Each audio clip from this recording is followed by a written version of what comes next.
Thanks everyone for joining us. I'm Jessica Terrell. I'm Civil Beat's managing editor. I'm joined here today with Stewart Yerton and Caitlin Thompson, who are two of our reporters who worked on the story that I think is bringing you all to us today and the issue, Hawaii's electrical grid. A couple of housekeeping things first. We are going to take questions, so go ahead and start dropping them into the question channel if you've got some. We did get some in advance. We're really happy we got so many questions. We're not going to get to all of them, but we've kind of tried to condense them, and we'll answer those in a lightning round before going to some questions live. And we will also send a link to the recording for this to folks. So if you missed some of it, don't worry. We'll send it out.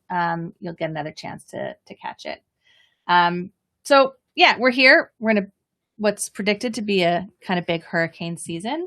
Of course, our top concern in covering these storms is some of the really severe impacts people have been facing, loss of life, loss of businesses.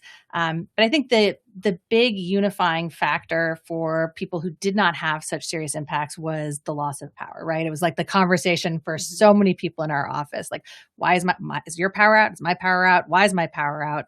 What's happening? We didn't get hit by a hurricane. 6 out of 10 households lost power. So Stuart, tell us a little bit about the story and kind of some key highlights of what you found. Yeah, so the story, we really wanted to look at, well, why the power went out, why so many people lost power, also, and for how long, also what Hawaiian Electric has been doing to prevent these kind of outages and to be able to respond quickly to them. And one of the big takeaways was something that we had been reporting on, but we really saw clearly when we tried to answer those questions, especially what Hawaiian Electric's been doing, was when Hawaiian Electric started the climate adaptation work that it's doing, it initially, going back before the Lahaina fires, was really focusing a lot on hurricanes and weather. After the fires, naturally, Hawaiian Electric pivoted more to wildfire mitigation. And that was really one of the big takeaways from the reporting that we did. Yeah. I think adding to people's frustration, at least from what we've heard, is the sense that power has been going out more frequently. Outages have become more common. It's an anecdotal sense, but that's something, Caitlin, that you were able to find some national data on. Can you kind of tell us a little bit about that part of that, which was in a separate story today? Yeah, so I took a look at some federal data. Utility companies are required to submit data to the federal government about their reliability. So basically how much they can keep the power on. And, it's been a really intense year. We had the Kona lows earlier this year. We had this most recent Hurricane Lala. There's been huge impacts from extreme weather across the state. And we were curious, is this kind of part of a trend over the last couple of years, or are we losing power more frequently than we have been? And what the data shows is, I will say, the data does not go up to current day. It goes up to the end of 2024, and then there's preliminary data for a couple of islands for 2025. But what we're seeing is that over the last decade, outages have gotten more frequent. They're lasting longer, so it takes longer to get the power back on. And the overall number of days that people are spending in the dark without power is going up. So it's one of those instances where the people's anecdotal sense of like something feels different, something's changing, is actually backed up by the data. Like, this is not your imagination. Some people it's not changing for, but some people, are seeing, more frequent outages in the backdrop of that, which then probably leads to this sense of frustration when you lose power during a storm. You got the Kona lows, then you've got Lala, power's out. It's probably building on. I mean, HECO folks are probably dealing with like a lot of pent up frustration right now from their customers. Stewart, you went out to some folks where someone had power in a neighborhood, and then like a couple doors down, somebody else didn't have power. It's kind of a little bit of like a randomness of this. I mean, can you tell us a little bit about that? And also what you were able to find in terms of the ability to answer the question of like, why is my power out? Yes. Well, with that anecdote, which we heard about, it was a common problem. We heard a lot from readers about it. People were sending us questions. They were sending comments to stories about this. And it seems to be that the situation is the same neighborhood can be on multiple circuits. And the circuit can have a problem, which means that one group of houses could be without power while the neighboring group of houses has power. And again, the one without power can go on for many hours, or in the case of the one that we looked at, days. And again, the one next to it has power, mostly uninterrupted. The question of why, we really couldn't get to beyond that. Some circuits are out, other circuits are on. Again, the question of why, just we couldn't really answer. Yeah, so it's hard to drill down on an individual level without like a massive amount of data, which then isn't publicly available as well. I think we can come back to that a little bit. But one of the things for me that stands out about this, I think, is that this is an issue that HECO and officials in the state have known about for a long time, right? So our colleague Marcel wrote about this back in 2018 in his series, Are We Ready or Not? Which looked at whether or not, what would happen in the event of like a serious hurricane hit. So there's been some knowledge, the awareness that there needs to be a plan to really shore things up.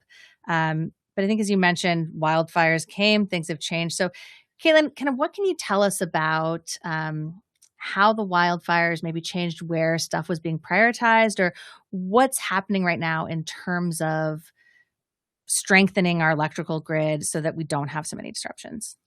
Yeah, so Stewart mentioned this, that there was a plan before the wildfires happened. HECO put forward this plan about how they were going to adapt to things like hurricanes and more extreme weather and climate change generally to protect the grid, make sure that we're not losing power.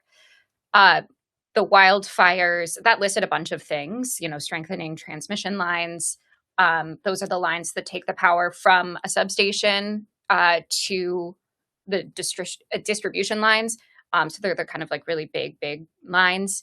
But when the wildfires hit, things changed pretty substantially. And we looked at where the money was going, how much money was going to different strengthening, hardening efforts. The big change was that a lot of money went to, after the fires, monitoring and surveilling areas that are high risk for wildfires. And there's good reason for that. The idea was that if we have more cameras, we know where wildfires are at risk of happening. We're targeting those high areas with more eyes, then there can be a faster response. The HECO also put a lot of money and has made some good steps toward building stronger infrastructure so that's more fire resistant. So replacing the fuses, replacing the arresters, which like stop the power, replacing some of the reclosers, the things that like prevent a fire if the power line goes down, things that will prevent it from sparking a fire. So HECO's taken some of those steps, but what they, have kind of deprioritized in that effort is some of the things that would have gone further when it comes to hurricanes and strong winds.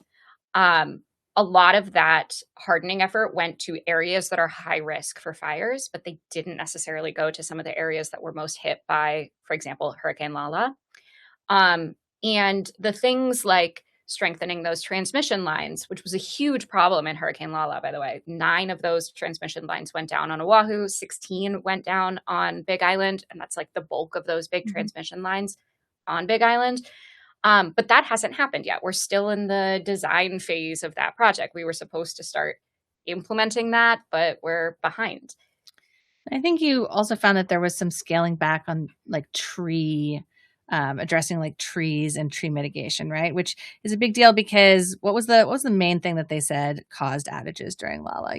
There was one particular reason, right? A particular kind of tree. Yeah, the albizia trees that are the really big trees. They have shallow roots. They grow really fast. They have big canopies. They tend to topple over. They're brittle. Branches break off, fall on the transmission lines. That is something they Hawaiian Electric has done a lot of work in that area, cutting down the albizia trees, but they cut the overall funding for that by about 60%, from 33 million to about 11 million, from the original climate adaptation plan that the company submitted to the Public Utilities Commission, and what the Public Utilities Commission ended up approving. So that work has been reduced, and the HECO vice president for corporate and public affairs said, yeah, we're doing a lot of work, but when there's less funding, it's just less work. Yeah. I will say they have taken down a lot of the trees. There's been a lot of effort. They removed 20,000 trees on Big Island and pruned another 25,000 this year alone. So they are spending millions of dollars to do this work. But at the same time, if this is the predominant issue that they say is causing things like the power outage in Lala, is there the proper balance there?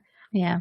I think it's also interesting because, we have such a huge issue with invasive species in Hawaii. This is a tree that is an invasive species. I think it was intentionally introduced, right, to try and maybe deal with flood. There was some sort of reason there, but I think one of the points that the HECO spokesperson shared was that when some of these lines were put in, these trees weren't as prevalent. But we also know that hurricanes can also spread more invasive species. And it's just like there's a complicated dance here in terms of how we're going to address this moving forward. And we know more storms are forming. So if I might add something to that, there's a complication too with how HECO can go about removing these trees. And one of the things that they have said is a big barrier is private land. And this is a question that somebody brought up in the questions that were submitted beforehand too, that sometimes they don't have access to that land and they don't have the easement to give them that right of way. And HECO has told us that when they've tried to bring it to the legislature and ask for either more ability to get access to private land to take care of these trees, or to require landowners to do more of this maintenance themselves, they faced a lot of pushback. So there's this challenge of, well, how do we even clear the trees if we can't get to the trees? Yeah. I know it's clear HECO definitely has a lot of challenges ahead of them, and they were bringing in folks from other states to try and help bring the power back on. But as we face the idea of more storms coming and the need to figure this out, I know there's a lot of questions people have about what's going to make this better. And I'm just wondering, Stewart, what was the most frustrating thing for you about reporting this story, or what were some challenges you faced in this? Yeah, I think the most frustrating part was really being able to answer very specific questions people had about why have I lost power specifically? Why has this neighborhood lost power? And we just don't have the information to answer that. Again, we can find out a lot of it has to do with albizia trees and transmission lines. We can generally find out that the way things are set up, a certain circuit could lose power while another is on, but really getting beyond that, drilling down to the secondary and tertiary causes beyond the albizia trees. Well, how did that affect a certain circuit? And then what happened to that circuit? Also, what mitigation measures really were working? Can we see how a mitigation measure actually worked? And this gets to a point when we talked to HECO about it, they said, well, we have anecdotal information that shows that there is a correlation between the areas where we've been doing this work and a lack of power outages. Now, we talked to them about it. We have this anecdotal correlation between mitigation work and a lack of outages. We couldn't really map that out. We didn't really see it. We didn't have any more specific information about that. And again, a correlation, anecdotal correlation, it's pretty general. we weren't really able to drill down to, okay, well, where are these specific areas and what are the places where this was actually working and what were the exact mitigation measures that were working? Yeah.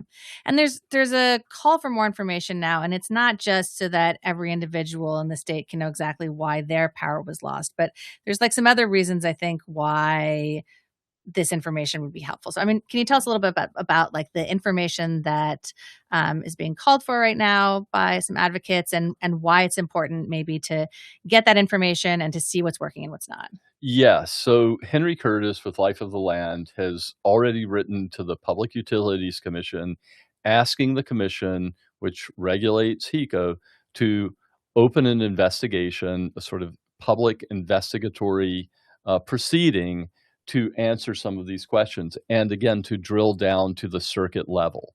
The idea is let's see what mitigation measures are working and what aren't. Again, we're talking about $190 million roughly that's HECO is spending. Half of that is coming from the ratepayers, the other half from the federal government to On do this mitigation. on mitigation. Again, it started as generally climate adaptation, including hurricanes. It sort of morphed more into wildfire mitigation.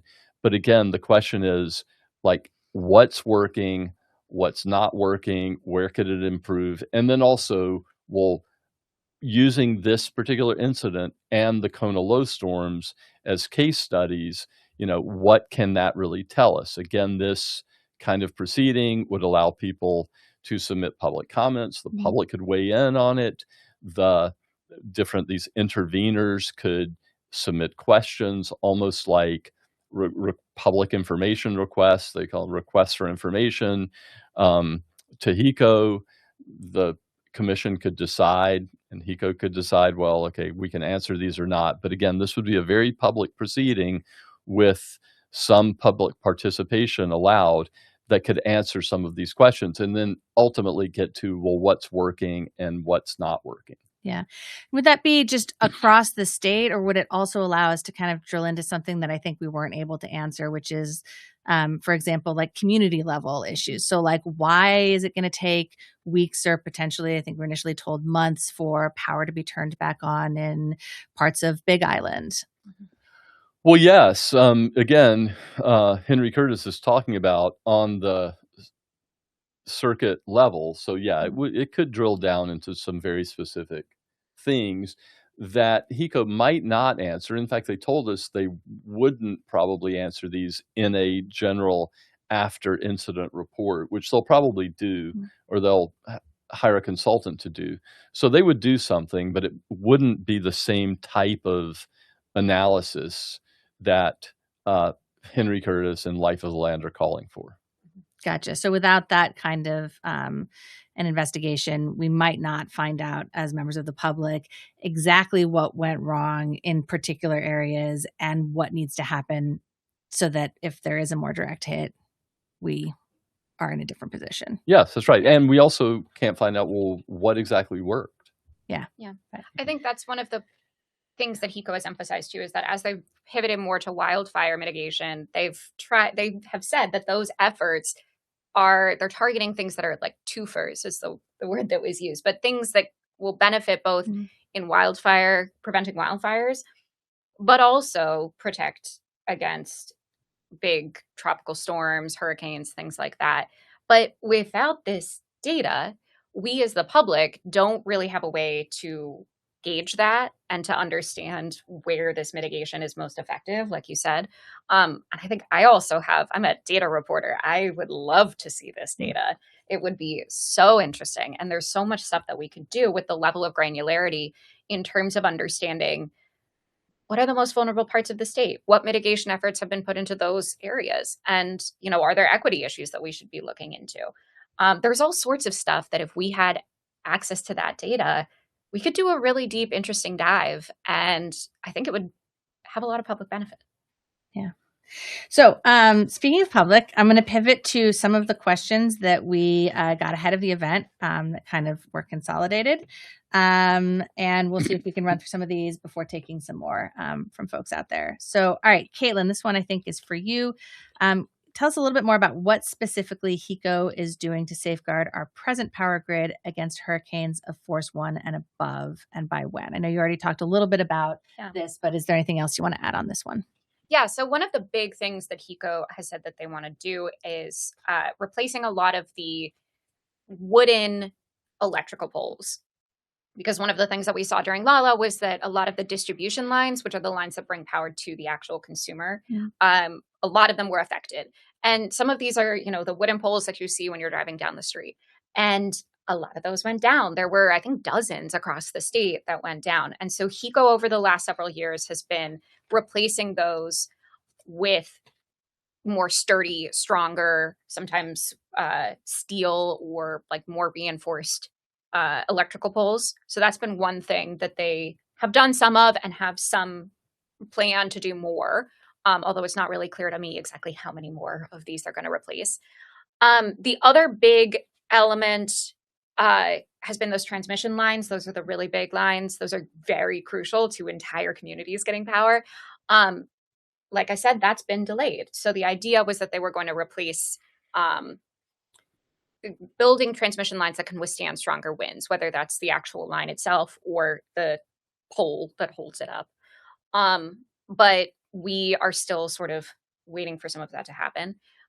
Prior to the Maui fires, one of the big things that had been discussed was putting things underground. And the plan originally was to do that on Oahu, to move some of these lines underground. After the Maui fires, the focus went to Maui. So the idea was then we're going to put some lines underground on Maui.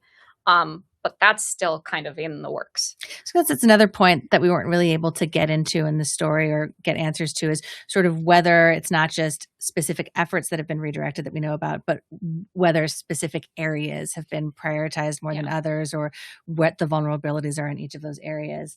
Has there been anything on, this is going off of readers for a minute, but the idea, I think, that Marcel raised in his story of decentralizing the grid a little bit, of having these sort of like hubs and communities that could then keep power to crucial things.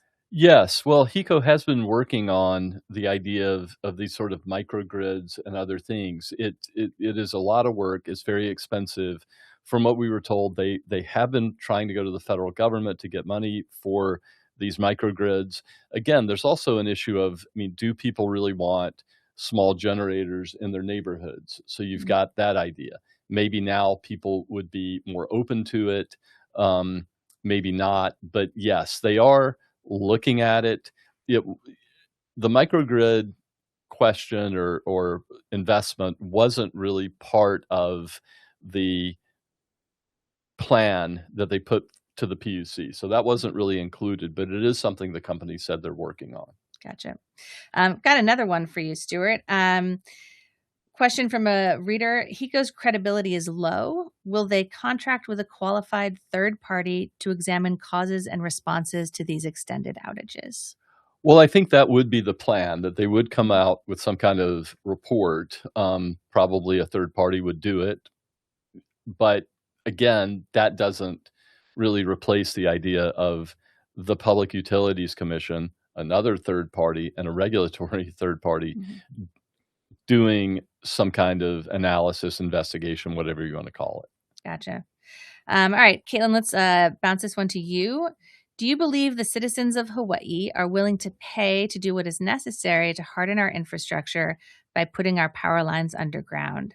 For years, all community plans have included the undergrounding of utility wires. Isn't it time we do so for safety and aesthetics? Yeah. So the undergrounding lines is a conversation that we're having both in this state and also, across the Western U.S. It's a huge issue of public safety, but it is a big project. It's an expensive project, big infrastructure project. I think really it comes down to, we have such expensive electricity bills. We have some of the most expensive in the country. I'm continually shocked by my electric bill. And whether taxpayers are open to A, potentially paying a little bit more, and B, making some of these changes, like putting microgrids or generators in their community. There's a lot of things that we're not entirely sure. And HECO has said that when they've proposed some of these projects in the past, not necessarily the undergrounding lines, but some of the other infrastructure projects, it's not been super popular. So I think that's still left to be seen, to be honest. I think the conversation is much more urgent now following 2023 and the fires, but also these most recent storms. But I think we're going to have to just see how much the public's willing to really take this on. Stewart, there was a question about why one block doesn't have power when the rest of the neighborhood does. I think you kind of addressed that and our lack of ability to answer that. But how does HECO prioritize storm damage repair? In other words, why did some customers get power restored within 24 hours when it took days for others? Is that? Again, this is one we weren't really able to answer it. It sounds like, we do know that on the Big Island, a lot of the work just they can't do because of fallen trees. But in terms of prioritizing certain circuits over others, whether they were doing some kind of, what we'd call like rolling blackouts where, okay, we'll bring this circuit back on and take another off. We really just don't know. Sort of along that line, another question was, how can HECO prioritize urgency for high-rise condo buildings the same as tourist hotels? I guess that raised a question for me. Have you seen anything that they're prioritizing the hotels over residents? Yeah, we asked about it, and the best answer we could get was that Waikiki was not prioritized, and that in the case of condo buildings and hotels, a lot of these have backup generating systems, and some of the systems are just in better shape than others.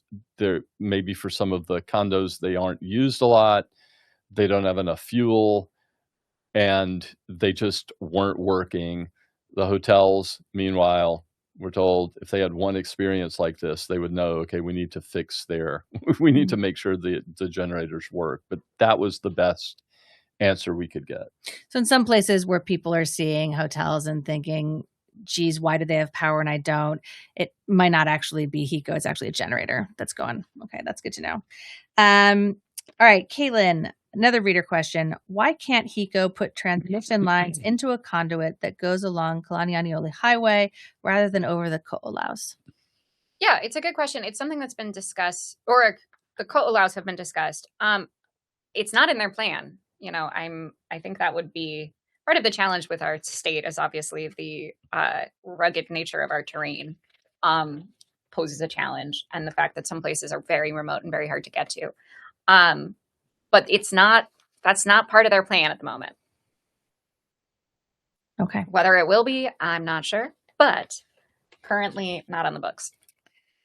All right. Not sure who wants to answer this one, but another question. Why does a public utilities CEO make one of, if not the highest salary in the state? Yeah, well, excuse me, it's a simple issue. It's that, these are publicly traded companies. We think of Hawaiian Electric as being this local company. It's a publicly traded company. It operates like one. Its largest shareholders are big Wall Street investment banks. And the way they set salaries for these companies, there is a committee of the board, a compensation committee. Often there will be a consultant that helps set the metrics that are used to determine executive compensation. A lot of these are comparables to similarly sized utilities in the U.S., and it's just that. It's the nature of a publicly traded company. It's substantial in size, not huge, but that's how the compensation is set. And again, it's not we think of this as a local company. It's a Wall Street company. Gotcha. How has this been allowed to go on for so long, particularly in the wake of HECO's continual underperformance in the past 5 years? I'm not sure what the how long I this has think that been? had Was to that to do do with with the that had salary? to do with the salaries. Yeah. Okay, gotcha. All right. Let's see. Question from today for whoever wants to chime in. What are the prospects for localized community power hubs that incorporate independent solar production to make rural communities more resilient while also maintaining some connection to the larger grid? Well, this sounds like sort of a microgrid question, and again, this isn't part of the climate adaptation plan that HECO is Mhm. currently implementing, but again, the idea of microgrids is something that the company's talked about, and it does sound like something HECO would entertain. Yeah. So now's a good time, folks. We've got a few more minutes for questions. If anyone has any other ones that they want to drop into the chat, please go ahead and do that. There's one thing that I was hoping maybe you could touch on a little bit is, Stewart, you're covering a lot of other issues in terms of energy and our energy future in the state. I'm wondering if you can just maybe share whatever you think is the most important context for us in terms of moving us forward. Should this be changing how we think about LNG, about solar, about people being able to do more of their own thing? I mean, what else should we be thinking about right now?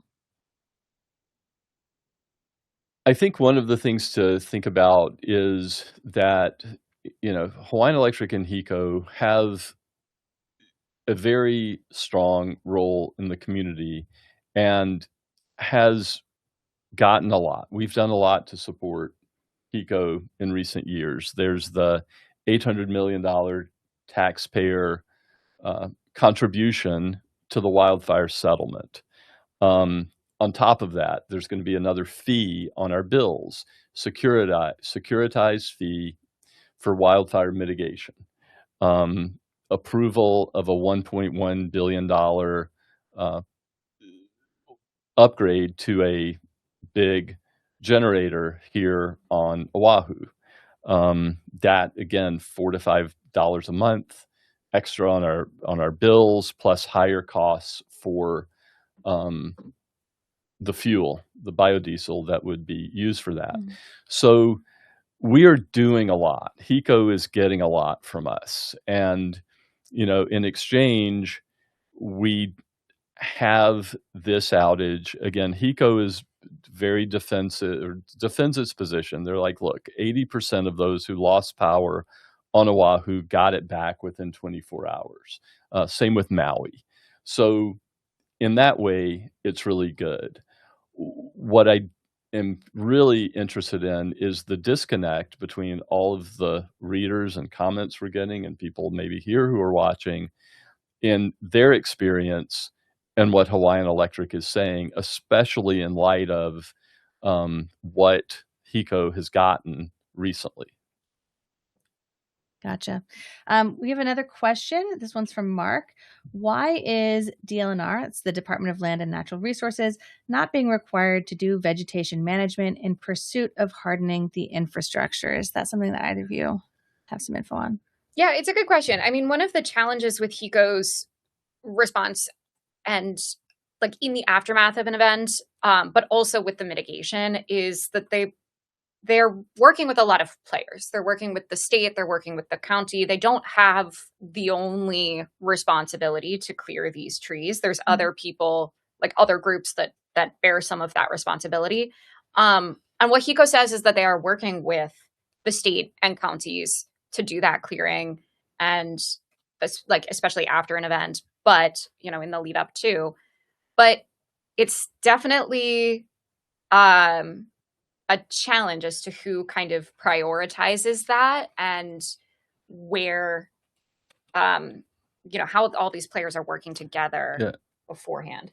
I did explore that a little bit with HECO, and you mentioned it some, but the idea is that, again, a lot of this is on private land, and whether it's the state that owns it or a big private landowner, it really, HECO wants to make it their responsibility. I'm not sure DLNR would, under existing rules, have the authority to do it. I was curious. I think DLNR can require some management on conservation land, but by those landowners, even if it's conservation land. But from talking to HECO, they were saying, no, we really need legislation to make this happen, and that the big landowners have pushed back against that. So it couldn't really be done, at least according to HECO, through current DLNR rules, which are driven by the statutes. So that's the answer we got. But again, we have not looked into that in depth. It is something that I would like to look into more. It's interesting because, and I'm sure that we're not the only place that has complicated land history, for sure. But it's interesting because when we dealt with the Kona lows, what we were seeing, not so much with HECO, but with storms and the flooding and drainage ditches and streams, was this really complex situation where the land history and the overlapping who owns what, who has jurisdiction over what, has sort of led to a situation where things were just not being cleared and maintained and upkept for some of those streams and drainage ditches. And it sort of then exacerbated. Wow, I can talk today, guys. The flooding situation. So it's interesting to see it playing out in so many different areas, and something that maybe that needs to be looked at a little more. Yeah. What are some other things that you think need to be looked at that will be kind of next on your reporting list? I mean, I really want the data that will hypothetically go to the PUC so that we can do our own sort of analysis. Because one of the things that you asked what's frustrating about this, for me, knowing that data exists but not having access to it it's a hard pill to swallow. So I think, the data that would enable us to analyze like exactly why these outages are happening, exactly why they're taking so long to resolve, what are the things that could prevent it, that all exists hypothetically. HECO has an immense amount of data on the grid and the outages on a very granular level, and some of that they have to report when it comes to wildfires. So hypothetically we should be able to answer a lot of these questions if we could get access to that data. Yeah. Anything else that you want to talk about chasing down next?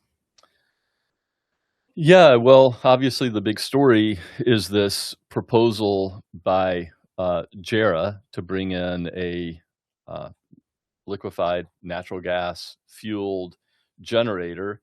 That is, again, something Can you tell folks what JERA is, just in case not everyone is familiar? JERA is a big Japanese energy company, and it is proposing to bring in to build a generator that would use liquefied natural gas. Hawaiian Electric has a generator project that I mentioned, upgrade to the Waiau existing project. It's $1.1 billion for about 250 megawatts. JERA's would be $2 billion for 500 megawatts. Also would include offshore infrastructure to bring in the liquefied natural gas and regasify it. What's interesting as I'm following this is just the political fault lines that are occurring. Again, we have HECO really opposing JERA.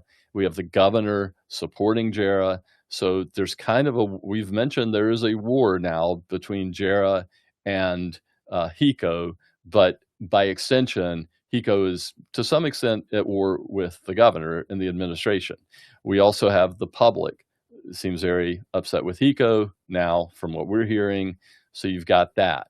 HECO also has, again, even with this Waiau project, they need money from the federal government to pay for it alone. They're trying to get it from the Department of Energy. We'll see where that goes. It's just a very tough time for the company. Again, coming out of the wildfires, that itself was, I think, damaging to the company and its goodwill of the public. So this does not help HECO. And again, it doesn't help for the company to be at war with, in a way, with the governor's office. We had one more question that I'll get to in just a second before we wrap. But what's at stake for consumers, for us, in this kind of war? I mean, is it lower energy prices. I don't imagine that the fight over natural gas or not would impact the transmission lines and why power goes out. So can you just tell us a little bit about like sort of what people should be looking out for when it comes to like why they should care about what happens with this? What happens with, you mean the natural gas deal or Yeah. the big question is, would it save money? The natural gas itself is a lot less expensive than the oil we now use. And the argument from the governor's office is that this can save a lot of money on electric bills. Fuel makes up a big part of our electric bills. We have by far the highest rates or costs for electricity prices in the country. It's about 3 times the national average. The idea is how to lower that. Would natural gas lower that? It's the big question, and it's disputed, but that's the real thing going forward. And then when you put that on top of more work that we would have to pay for if we want to have even, if we want to underground transmission or distribution lines, that's going to be expensive. We have to pay for it. If you want to set up microgrids, again, all of these things are things that we would have to pay for. So the question is, can you save money on the fuel that would then allow more of this kind of work to be done? Again, JERA has not submitted a formal proposal to the Public Utilities Commission. Until they do that, we really can't see exactly what they're talking about and let the public and people who are very knowledgeable in this really start critiquing the plan. There's been a lot of critiquing that's been going on now, but it's a little bit noise because it's before JERA has actually submitted something to the commission. Gotcha. The last question we've got, and I'm not sure it's something that anyone here has looked at, but what about patio solar that is popular in Europe now? It was a question someone asked. Again, in fairness, to HECO, we have been bombarding the company with questions, and they have been very responsive, even in the middle of this crisis. And if you remember last weekend, it looked like there was another storm coming. They were preparing for. It's a great question. We did not ask them because we really wanted to spare them that. It's definitely something I would like to look into because I've read about it, and this reader echoes another who had a similar question. So we'd like to look into it, but did not want to go there when we were in the middle of asking them a ton of questions. And even Caitlin was asking. There was a moment where we were both trying to reach them at the same. We've been, they have been really receptive to our questions. I think this and the JERA issue, one of the things that I am really thinking about is how do we, again, it goes back to Marcel's series. It's a perennial question here in Hawaii is, are we ready for the next thing? And, looking at some of the data around the reliability of the grid, and looking at some of the data around the resiliency of the grid. So like if it goes down, how quickly does it get back up? I'm very curious about how this element of the JERA and natural gas and all of this sort of bigger picture stuff that Stewart's talking about will intersect with that question of grid reliability. Because, if you're talking about the prices going down and that could maybe, money could go toward some of this mitigation. I don't know. That's a big question that I'm very curious to see how it pans out. Because that's, the thing that's going to impact all of us is how often our power is on. Definitely. Well, thank you again, everyone, for joining us. If you came in part way, we will send out a recording to people who registered. If you had questions, you didn't get them answered, send us your questions. We read every email that we get at CivilBeat, news@civilbeat.org. Can't always do a story in every email we get, but we do read them. We want to know kind of what you care about, what's happening in your communities. And thank you for joining us on your lunch break. Thanks, everyone.